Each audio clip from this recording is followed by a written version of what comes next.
people. All right, thanks everybody for joining me this afternoon.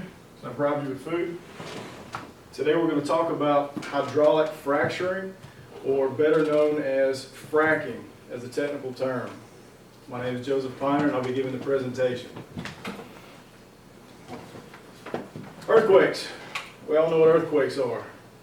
Earthquakes occur when tectonic plates in the Earth's crust rub against one another, finally breaking at a point called a fault line. This occurs mainly in California. We're all aware that California is a hotbed of earthquakes and has been for some time. That's the state most closely associated with earthquakes. What you probably don't know is runner-up to earthquake activity currently over the past decade is the state Oklahoma. A lot of people don't know this, and the reason for the increased seismic activity in Oklahoma is because of hydraulic fracturing in and around that state. So, what we're going to talk about today is fracking is an efficient means to extract natural gas resources from the earth. It creates jobs, it drives down gas prices, but it does come with a myriad of hazards to the consumer and the environment. The main points we're going to cover today, we're going to discuss how fracking works, what are the benefits of fracking, and what hazards, as we just spoke of, are associated with the process of hydraulic fracturing to extract natural gas. According to BBC, hydraulic fracturing is a process in which a deep well is drilled into the Earth's crust, sometimes up to 7 miles deep, and pressurized water and chemically stabilized sand is injected into the well at such a high pressure that the rock formations at the bottom of the well start to fracture. That's where you get the name fracking. This fractures create small fissures that you can see in your handout. I know it's difficult to see here, but these fissures in the Earth's crust of the shale rock formations release natural gas back up the well into the waiting trucks to transport the natural gas to distribution centers or the end users. Some of the highlights: fracking was invented in 1947, according to BBC.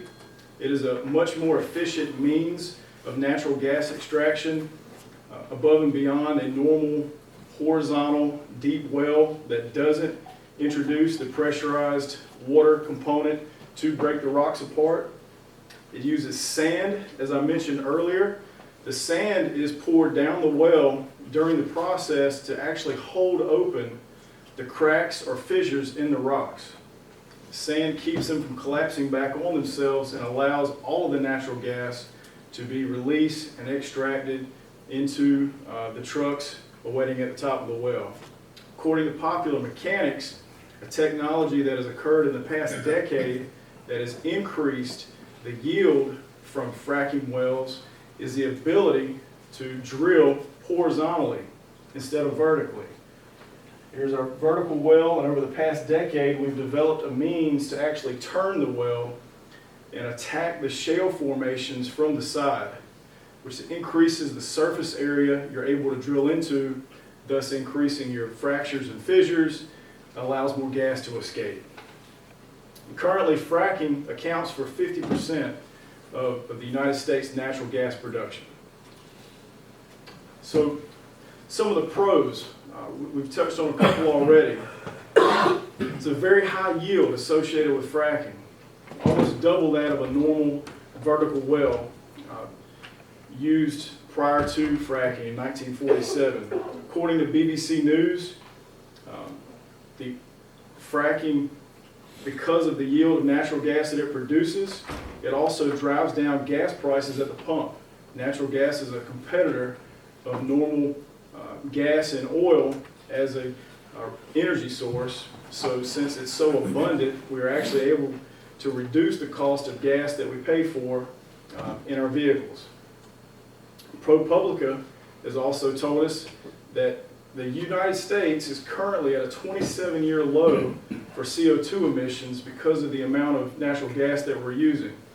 Because the natural gas use has gone up so much, our reliance on coal has dropped, thus reducing the amount of CO2 emissions that go into the atmosphere and cause global warming through the greenhouse gas effect. Also, one of the pros of fracking is the amount of jobs that it creates.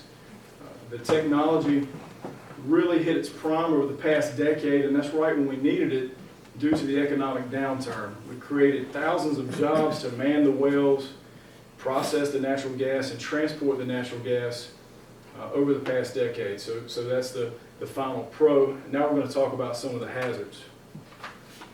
The hazards of fracking, again, I can understand it's difficult to see here, but on your handout, the United States Geological Survey says that increase in seismic activity in and around states that use fracking as a means of natural gas extraction is on the rise.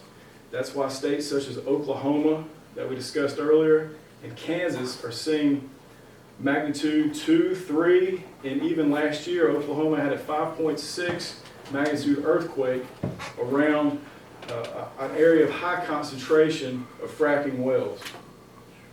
Another hazard that comes with fracking is, according to Popular Mechanics, the amount of natural resources wasted. The amount of water needed to pump into these wells and fracture the rocks is about 7 million gallons per well. And you're going to lose 30% of that water forever. It's gone. So you're actually consuming water at a very high rate when we're pumping these wells. Also, the water that's extracted back out has had chemicals, sand, gas in it.